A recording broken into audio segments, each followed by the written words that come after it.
Қайырлы күн достар, бүгін сіздермен нәзік және жұмсақ болып шығатын пирог дайындайтын боламыз.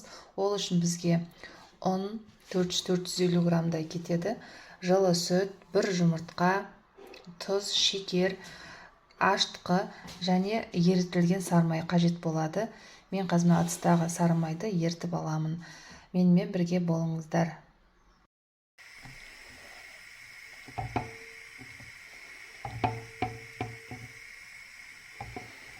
Алдымен осылай сары майды ерітіп дайындап қоямыз. Осылай сары майымызды ерітіп аламыз. Міне біздің сары май дайын. Алдымен қамырын дайындаймыз. Ол үшін ыдысқа жылы сүт құямыз. Шекер және тұз саламыз. Барлық мөлшері төменгі описанияда жазылып тұр. Қарасаңыздар болады. Және одан соң 2 шай қасық ашытқымызды салып, осы сұйықтықты венчиктің көмегімен жайлап араластырамыз.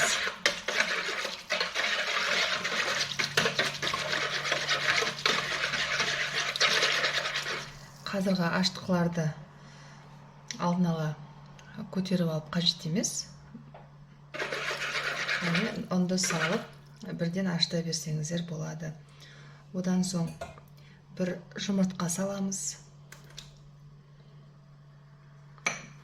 Және ерітілген сары майды құямыз.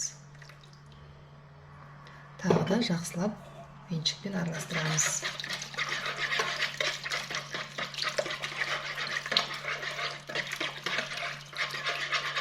Міне, барлығын жақсылап араластырып алдық.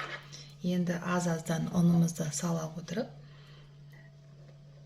қамырымызды илейміз. Бөліп салған жақсы, сонда біздің тестіміз өте жұмсақ болып, күшті болып көтеріледі. Қолмен араластырамын мен.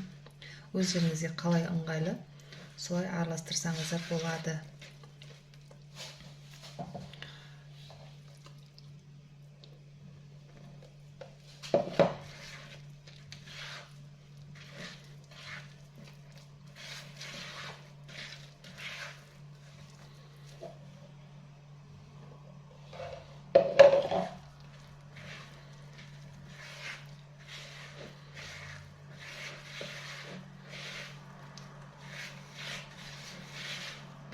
Яғни қолға жабыспайтын өте жұмсақ қамыр болып шығады. Мына қамырымыз.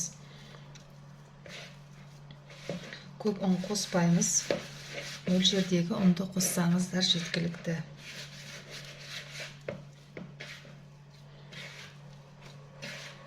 Ешқандай ұн қалмағанша осылай нанымызды басып араластырып шығамыз.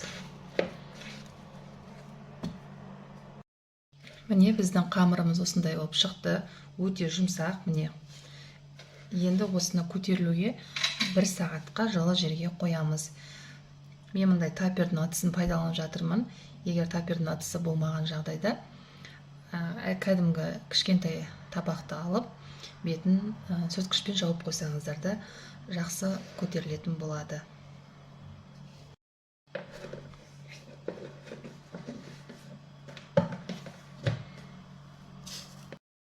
Енді пирогымыздың салмасын дайындаймыз, яғни начинкасын. Ол үшін бізге 200 грамм творог қажет болады. Және 2 ас қасық қаймақ қажет болады. Кез келген қаймақты алсаңыздар болады. Және 2 ас қасық шекер саламыз.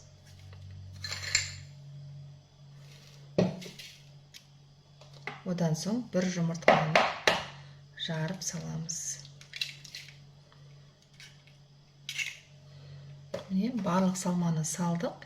Енді осы салманы жақсылап миксердің көмегімен араластырамыз.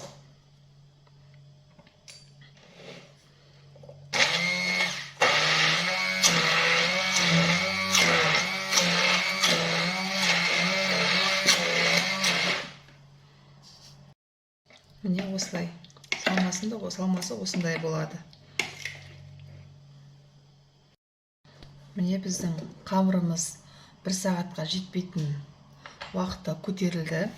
Міне, көріп тұрғандарыңыздай.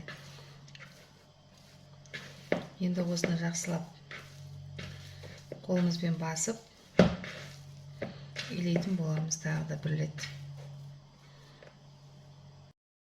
Қолымызда осылай кішкентай кішкене майлап аламыз да, осылай қамырымызды қайта-қайта қолымызбен осылай басып шығамыз. Көрдіңіздер, өте жұмсақ, күшті қамыр болып шықты. Енді осы қамырымызды пергамент қағазына немесе осындай фольга болса, үстіне шамалап ұн сеуіп, осы қамырды жаятын боламыз. Одан соң жаңағы қамырымызды алып, осы фольганың үстінде жаймендеп жаятын боламыз.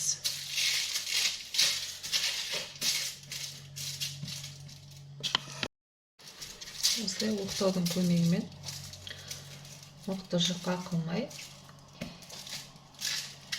нанымызды жазып шығамыз.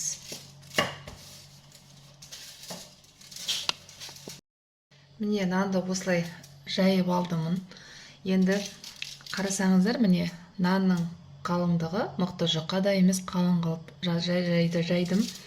Енді осы жайған қамырдың үстін осындай қақпақпен, яғни кез келген үйде бар шығар бұл қақпақ.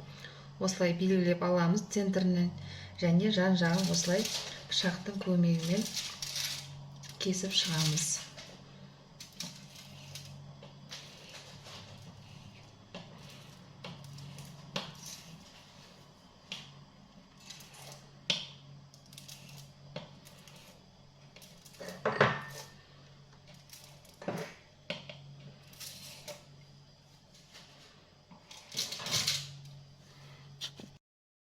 Міне, осылай айналасын пышақтың көмегімен жіңішкелеп осылай кесіп шығамыз. Енді қақпағымызды аламыз. Енді әрбір кесілген бөліктерді осылай икстап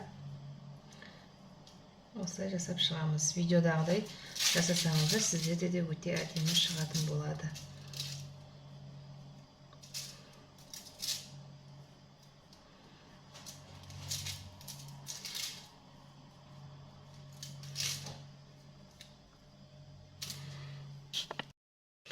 Осылай барлығын жасап шығамыз видеодағыдай. Тестілеріңіз басында илегенде мықты жұмсақ болмау керек, бір қалыпты болу керек.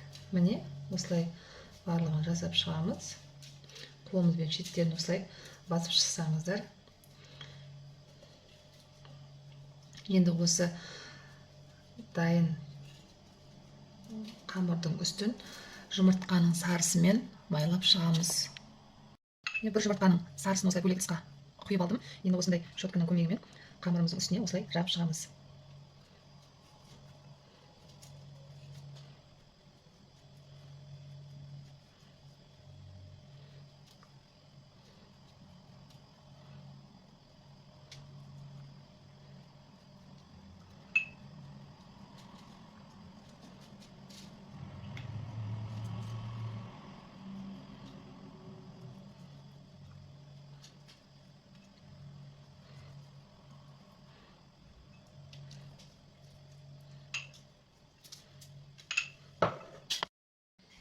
Енді осы пирогымызды табаға осылай жаймендеп салып аламыз. Пергаменттеріңізді қиып тастауға да болады шетін. Немесе осылай жасасаңыздар да өте әдемі шығады.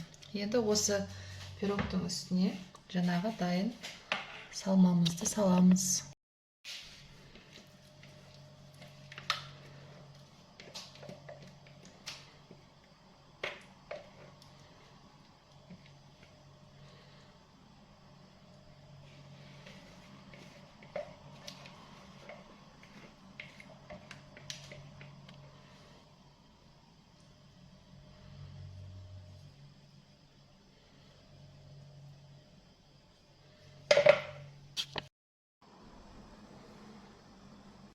Міне біздің пирогымызды пешке салуға дайын болды. Пирогтың үстін осылай өздеріңізге ұнайтын жеміс жидекпен әсемдесеңіздер болады. Пирогты 180 градуста 30 минуттай пісіріп аламыз.